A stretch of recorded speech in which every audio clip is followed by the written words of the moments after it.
ശമ്പളം 1,00,000 മുകളിൽ വാങ്ങുന്ന ഒരാളുടെ കഥ പറയാം. ജീവിതം ചെറുതല്ലേ, അതുകൊണ്ട് നന്നായി ജീവിക്കാൻ തീരുമാനിച്ചു. ജീവിത വിജയത്തിന്റെ ഗുട്ടൻസ് പിടികിട്ടിയവന്റെ മട്ടിലാണ് അയാൾ. ദുബൈക്ക് പോകുന്നത് ബിസിനസ് ക്ലാസ്സിൽ, കയ്യിൽ പുതിയ ഐഫോൺ, തായ്ലൻഡിൽ ഹോളിഡേ, എല്ലാം EMI ആണ്. ആകെ EMI 55,000, അതായത് ശമ്പളത്തിന്റെ പകുതി. കേട്ടിട്ട് എന്തു തോന്നുന്നു? അയാൾ റിച്ചാണോ?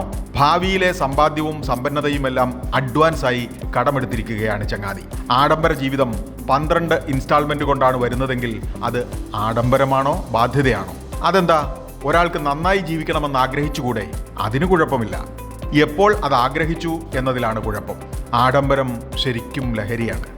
ഈ സുഖലഹരി ഒരു EMI ഷെഡ്യൂളുമായിട്ടാണ് വരുന്നതെങ്കിലോ മാനസിക പിരിമുറുക്കം ആഘോഷപൂർവ്വം കടന്നു വരുന്നു എന്നേ ഉള്ളൂ.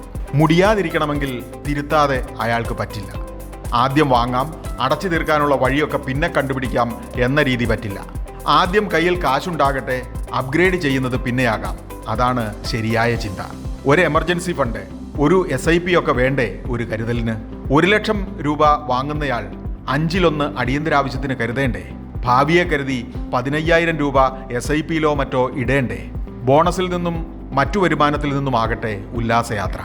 ഒന്ന് ചോദിക്കട്ടെ, ബാങ്കുകാർ കുടിശ്ശിക ഈടാക്കാൻ വരുന്നതും പേടിച്ച് കഴിയണോ നമ്മൾ? പിന്നൊരിക്കൽ കുറ്റബോധത്തിന് വഴിയുണ്ടാക്കി വെക്കണോ?